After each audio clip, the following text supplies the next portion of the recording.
Now this, Secretary Rubio says talks over Arctic security have begun. Even as I speak to you now, there'll be some technical level meetings between us and our partners in Greenland and Denmark on this issue. And I think we have in place a process that's going to bring us to a good outcome for everybody. We're going to begin that process in a very professional, straightforward way. It begins today, and it'll be a regular process.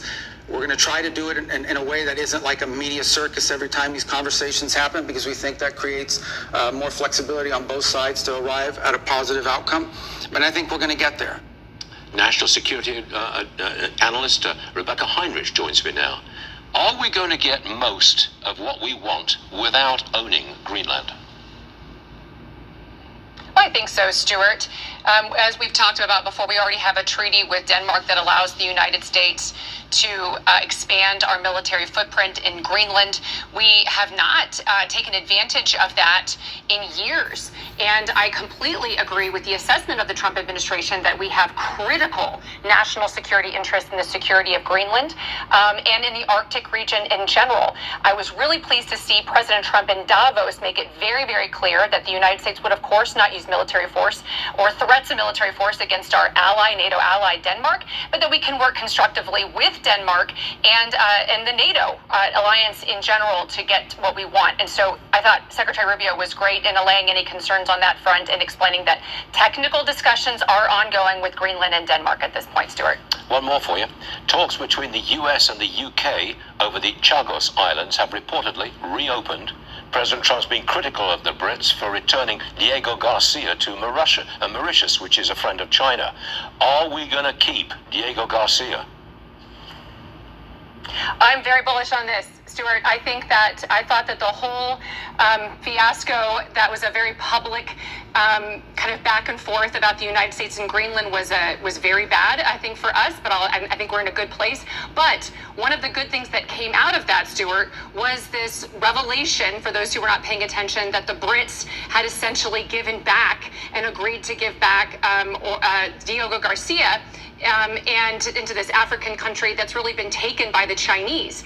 That would be very bad for the United States because of Diego Garcia. We project power into the region, and we need that base, and we certainly don't need it to be have greater influence with the Chinese. So I am confident that out of this, that Starmer of the UK has now agreed to relook at this, and it does seem like he's going to walk it all the way back, and that the British are going to keep control over Diego Garcia, Stuart, which would be great for the United States. I've got just 45 seconds left, so I'm going to ask the question which I ask everybody. Are we going to use force, military force, in Iran?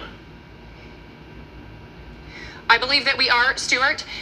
The Trump administration clearly is leaving open the opportunity for the Ayatollah to negotiate on the nuclear program. The Ayatollah has responded with mocking President Trump.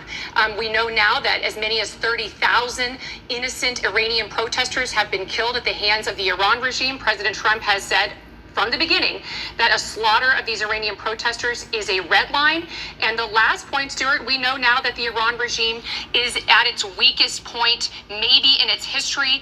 The risks are very low for the United States to launch an attack on the Iran regime and support the Iranian people. We've evacuated American personnel from the region, and we've got all that military force, Stuart. So it does look like we are culminating to a point where the United States will launch a strike. Rebecca, thank you very much for being with us. On Iran, Mr. President, have you had any conversations with Iran in the last few days, and are you planning on any? I have had, and I am planning on it, yeah. We have a lot of very big, very powerful ships sailing to Iran right now, and it would be great if we didn't have to use them. Can you say what the message was that you shared with Iranians? Well, I told them two things. Number one, no nuclear, and number two, stop killing protesters. But they're going to have to do something. Mr. President, will you invite Mayor Frey to the White House? Nobody's seen that. President Trump sharing his message to Iran as a new report reveals Saudi Arabia and Israeli officials will be meeting with the Trump administration to talk possible U.S. strikes on Iran. Here to discuss, retired four-star general, Fox News senior strategic analyst, and chairman of the Institute for the Study of War, General Jack Keane. General, good morning. Thank you for being here. Obviously, we are seeing the president's message there. Where do you see things standing? Well, certainly people are talking about negotiations, but I don't think it's realistic given the Iranians. I mean, the Ayatollah himself is so diabolical, so committed, to the ideals that he's trying to establish. He wants to dominate and control the Middle East and export his radical form of fundamentalist Islamic terrorism to the world. I mean, they haven't changed one bit. They still want to pursue a nuclear weapon. They still want to support the proxies that are in the region to destabilize the region and take down Israel. And they have a ballistic missile program that is growing every single day. Obviously, that threatens Israel and potentially our bases in the region. That's where they are. He has emissaries that talk nice to our people, but that's where the leadership really is. And they've been like this for 45 plus years. I mean, I got to give them this. They have been consistent throughout that time frame. Objectives are dominate and control the region, drive the United States military out of the region. That's why they've been killing us by the hundreds, actually over a couple thousand plus since 1982 to the present. This is Americans now. And certainly destroy the state of Israel. And you've seen their attempts at doing that. They have not changed one iota. And if they say, oh, we're going to make a deal over nuclear, we all know what that means. Lie and cheat. Lie and cheat, because that's what they have done. And that's why the military option is on the table. And I also think it's the most likely that we're going to execute. And we just had up on the screen a map of the force posture we have there. A lot of capabilities there, and we know that obviously aircraft and other assets, including 30 to 40,000 troops in the region, should there be some sort of desperate act. And you talk about the emissaries talking nice, but we did have yesterday a high-ranking advisor to Ayatollah Khamenei saying this: a limited strike is an illusion. Any military action by the U.S. from any origin and at any level will be considered an act of war, and the response will be immediate, all-out, and unprecedented, targeting the heart of Tel Aviv and those supporting the aggressor. That's a bit telling, General, because I think it suggests that if we do indeed take action, that they will then seek, in some part of a desperation measure, try and destabilize the region. Yeah, certainly. I mean, that kind of rhetoric, it shouldn't surprise us. I mean, but when you look at the hard, cold facts here, Iran has never been weaker than they are right now in their entire history since this regime took power in 1980. Politically, economically, and militarily. And we have an opportunity here to really set some conditions for the eventual regime collapse. And that's why the military option is on the table, and that's why it's being considered certainly by the United States and Israel, and hopefully supported by allies in the region as well, despite all the public rhetoric to the contrary, that this option really does make some sense. You taking action against the leaders there, taking action against the forces that are repressing the people and hold them accountable for the thousands that they've killed. I mean, Griff, listen, they have never killed as many of their own citizens in their history as they have done right now. And in their history, they have never locked up summarily in a matter of a week or two as many citizens as they have, somewhere in the neighborhood of 30 to 40,000. And when the spotlight is off, they will begin executing them by the hundreds and into the thousands. Why do we know that? Because that's what they have done in the past. So the opportunity is here. Certainly, there's always unknowns about military operations. There's always risk associated with military operations. But the fact of the matter is, when you look at the cost-benefit analysis, the opportunity to put the regime on a path to collapse, an opportunity we haven't had like this in all of these years. So despite their rhetoric, do they have capability to retaliate? Yes, they do. They do have missiles. Likely that's one of the reasons why they've been moving all of these additional resources in, not just to conduct a effective offensive campaign against them, certainly in terms of leaders and other targets that we can take down, but also we know they're going to retaliate. We want to have air defenses there to protect ourselves in the region, bases, and also to help protect the Israelis. They have their own, but we complimented them before during the 12-day war. And also this, a very important target, is the one military capability that they have that we pay attention to. We took away their nuclear capability, obviously, is their ballistic missiles. The Israelis did not destroy all of their launch systems and not all of their missiles when the war ended after 12 days. And they've been recovering that. So likely one of the reasons why the additional resources have been brought in is not just for better defense, but also offensively to take down those missiles quite significantly and take away that capability that they're holding there as leverage.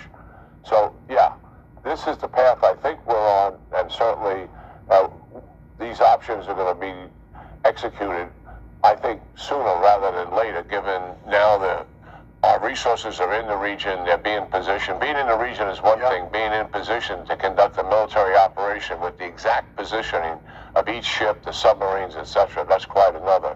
And I'm assuming that is what has taken place. And at a time when, as you point out so rightfully, General, that the regime has never been weaker, the fall of a regime that has reigned terror since 1979, that would be so historic. General Jack Keane, thank you for taking time. Great insight. Have a great weekend. West Asia is on the edge, and the warnings from Iran could not be more blunt. Iran's Army Chief Amir Hatami has issued a direct warning to the US and Israel, stating any attack on Iran would come at a heavy cost. Iran's forces are on full military alert and ready to respond. The warning comes as Washington steps up its military presence in the Gulf, deploying a naval strike group led by the USS Abraham Lincoln, a move that has sparked fears of a direct military confrontation. Hatami said if the enemy makes a mistake, it will not only endanger its own security, but the security of the entire region, including Israel.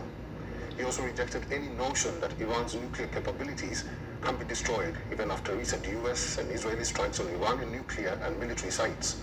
His words come just a day after Donald Trump said he expects Iran to seek a deal rather than face American military action. Tehran's position, however, remains firm. Iran says it is open to talks on its nuclear program, but its missile capabilities and defensive power are off the table. Meanwhile, the risk of escalation at sea is also growing.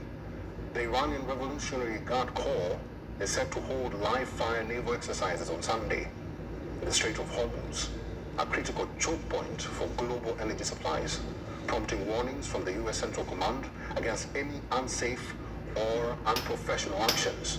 All this unfolds against the backdrop of deep unrest inside Iran. Weeks of anti-government protests over economic hardship turned deadly with vastly differing death tolls from Iranian authorities and rights groups. Now President Masoud Pezeshkian is urging his government to listen to public grievances, saying only just governance can protect the state from collapse.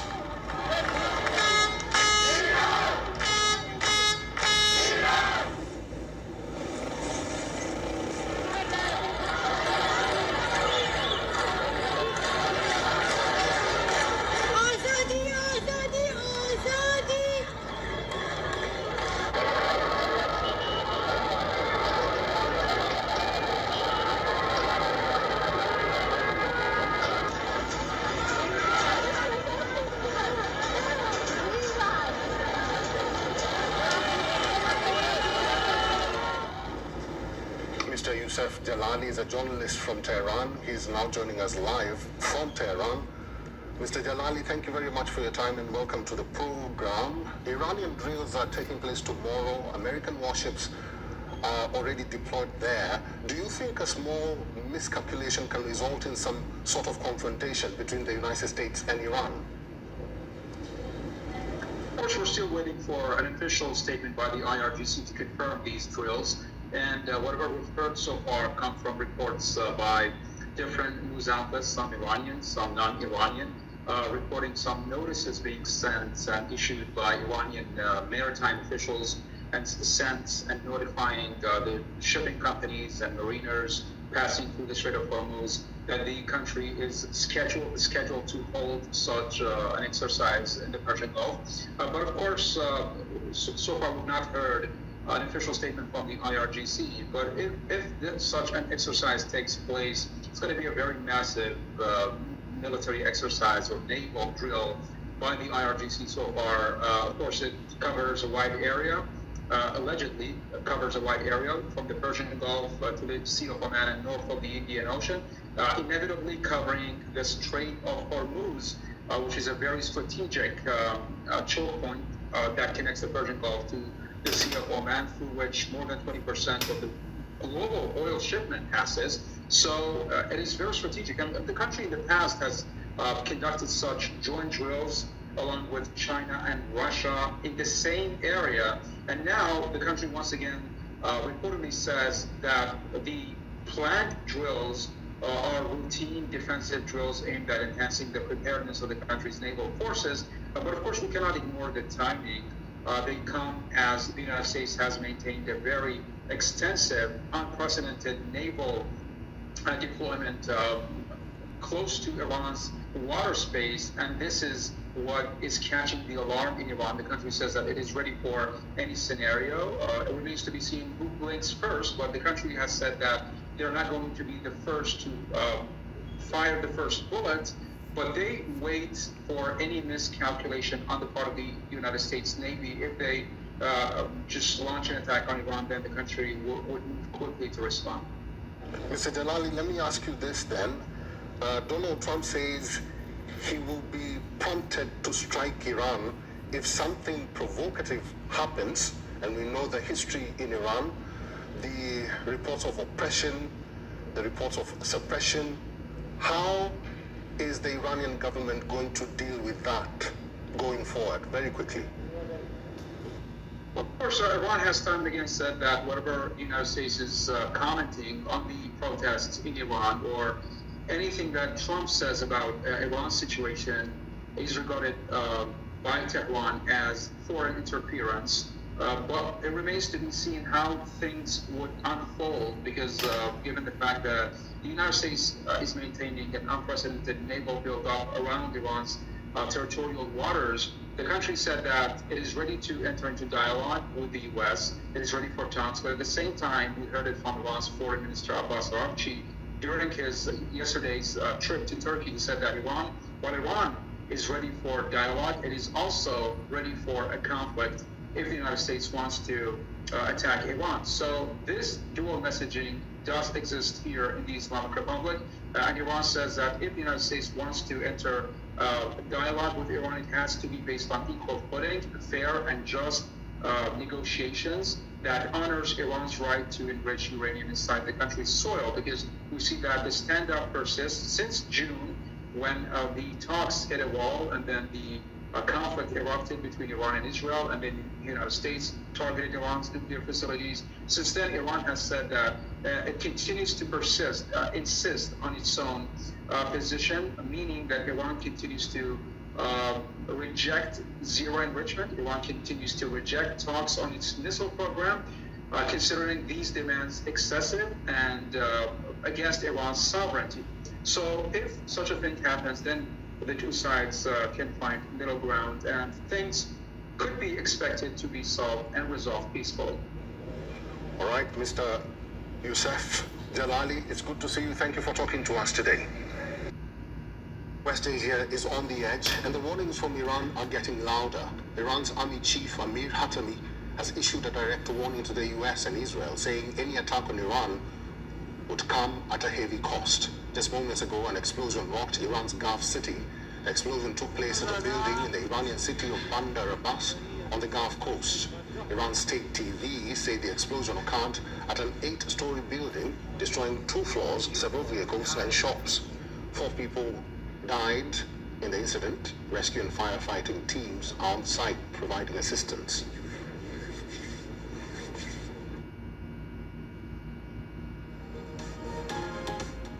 Iranian President Masoud Pezeshkian blamed US President Donald Trump and Israeli Prime Minister Benjamin Netanyahu for stoking recent protests which swept the country.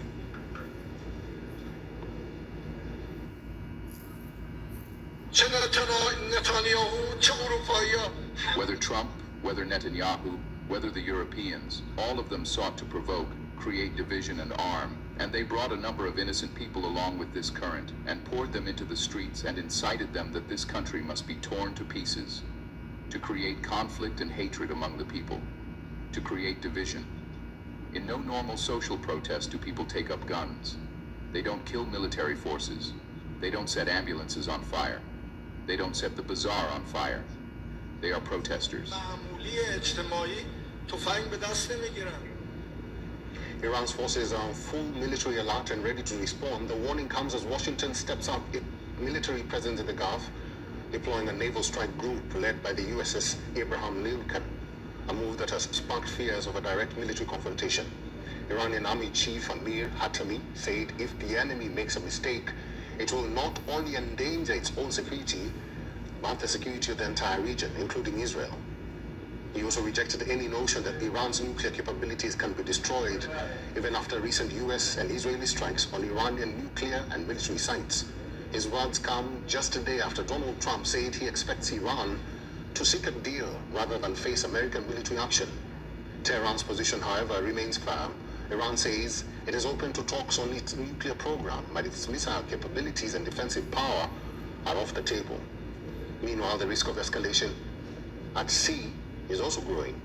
The Iranian Revolutionary Guard Corps is set to hold live-fire naval exercises on Sunday in the Strait of Hormuz, a critical choke point for global energy supplies, prompting warnings from U.S. Central Command against any unsafe or unprofessional actions. All of this unfolds against the backdrop of deep unrest inside Iran. Weeks of anti-government protests over economic hardship turned deadly, with vastly differing death tolls from Iranian authorities and rights groups. Now, President Masoud Pezeshkian is urging his government to listen to public grievances, saying only just governance can protect the state from collapse.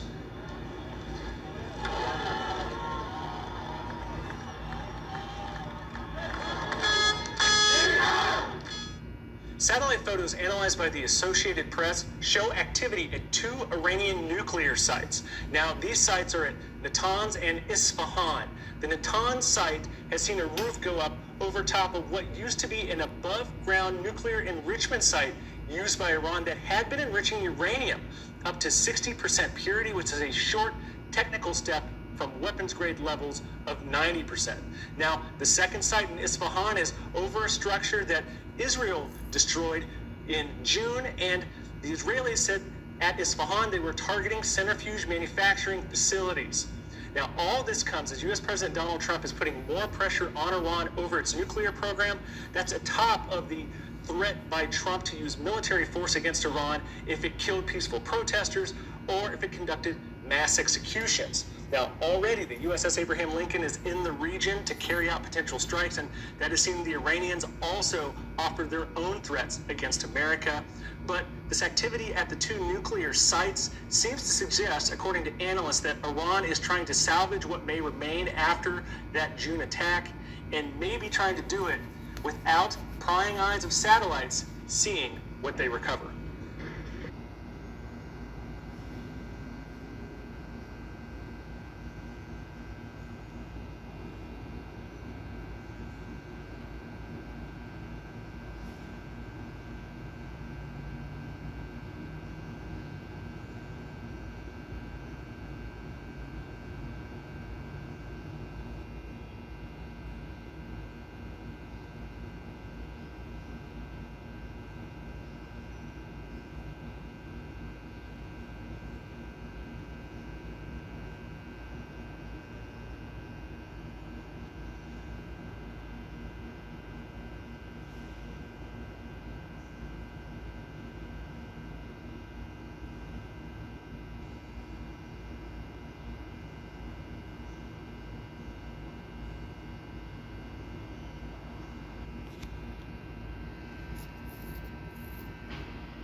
These are Chinese government special forces conducting a so-called decapitation drill, only days after U.S. forces arrested Venezuela's Nicolas Maduro. It was Beijing's message to Washington that it can do the same thing against Taiwan. The successful U.S. raid on Venezuela has To China's strategy in Latin America, according to China expert Gordon Chang. Well, China has used Venezuela as its beachhead, and it's a very important country for China. China used Venezuela not only as a place to get cheap oil, but it also was a place very much for military penetration.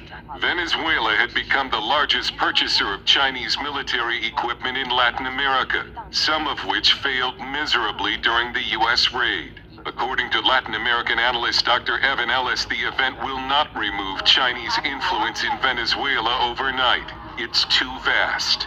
It's also in the mineral sector, working with Corporation Venezuela de Guyana, CPG.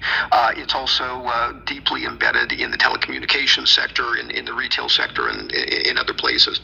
China has infrastructure projects all over Latin America, from ports to rail, factories, mines, and hydroelectric plants. However, in Venezuela, it was building infrastructure that could be used for war against the United States. If we ever went to war with the PRC in the Indo-Pacific, their ability to use access to Western Hemisphere space to target U.S. satellites and indeed perhaps communicate with some of their own offensive vehicles, they have something called a fractional orbital bombardment system, would be very important. To kill orbiting U.S. satellites. And the loss of Maduro is only the latest in a series of setbacks for Chinese leader Xi Jinping. There are reports Xi is purging the military after what some say was a coup attempt. Chang says the nation remains mired in a social and economic malaise, with young people refusing to have children. The birth rate last year hit the lowest level since the Communist Revolution in 1949. And that's why they call this the garbage time in history, and why people in China are extremely pessimistic about the direction of their country. Under pressure from Trump, some Latin American nations may be cooling toward China. However, Victor Gao, considered an unofficial spokesman for the Chinese government, says China has no intention of leaving Latin America, telling Singapore TV channel CNA. President Trump and the U.S. government's pretense that they can resurrect the Monroe Doctrine or insert the Monroe Doctrine to Latin America is completely false. China will never allow that to happen. If they want to have war, they will get war. And in a recent war game, Chinese forces fought a simulated battle in Latin America. Dale Hurd, CBN. Russia has ramped up the Blitz, missiles and drone swarms shred Ukrainian lines. Fronts crumble from Zaporizhia to Kharkiv as Moscow grabs more territory. Ukraine is buckling under relentless hammer blows. Ground shifts fast. Chechen leader Kadyrov said that Russia should fight the war in Ukraine till the end. As the war grinds on the Crim, the toll keeps rising, with Ukraine facing the maximum front.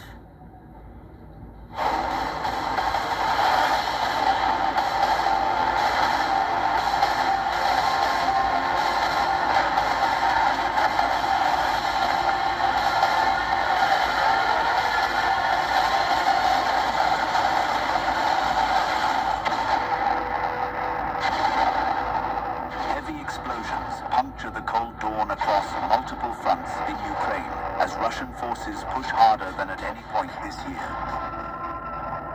Russian troops are hitting fast and hard across the front line, upping the intensity of strikes and forcing Ukraine's defenders onto the back foot. This offensive is not just about infantry and armor. The Russian army is employing the fearsome TOS-1A Solntsepyok thermobaric rocket launcher. It is a short-range but devastating system that blankets enemy positions with fuel-air explosives and intense overpressure. The launcher's rockets can wipe out fortified positions, trenches and concentrations of defenders in seconds, making it a terror on the battlefield.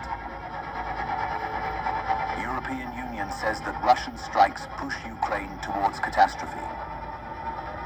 They are bombing Ukrainians, trying to bomb and freeze them to surrender. And that's why we are also discussing the energy support that we can give them, because it's very hard winter and Ukrainians are really suffering. There's a humanitarian catastrophe coming there. Over the past past 24 hours, Russian Defense Ministry claims that the Ukrainian army lost roughly 1,125 troops in battles with Russian forces. Kyiv says it has received from Russia 1,000 remains of people that Moscow said were Ukrainian soldiers killed in fighting. Despite this pressure, Kyiv's forces are counterattacking where they can, slowing some advances and mounting defensive stands.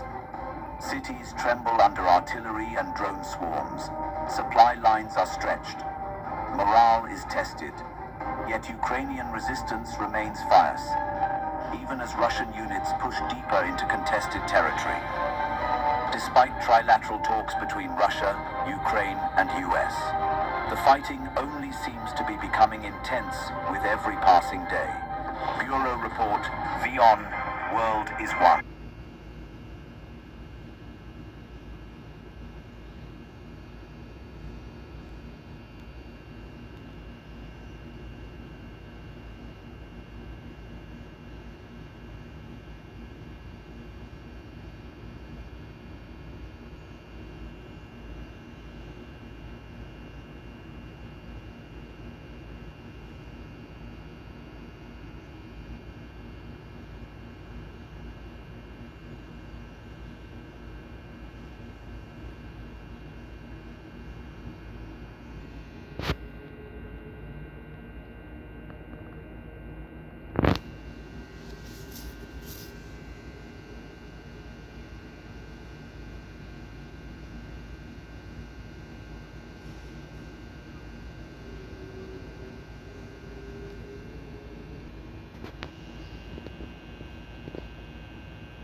It is the determination of the Bulletin's Science and Security Board that humanity has not made sufficient progress on the existential risks that endanger us all.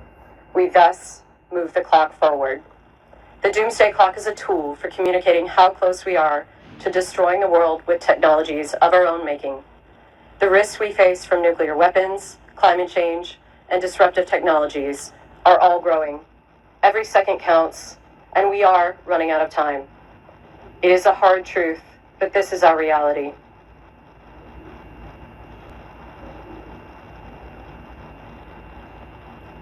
It is now 85 seconds to midnight. This is the closest the world has ever been to midnight.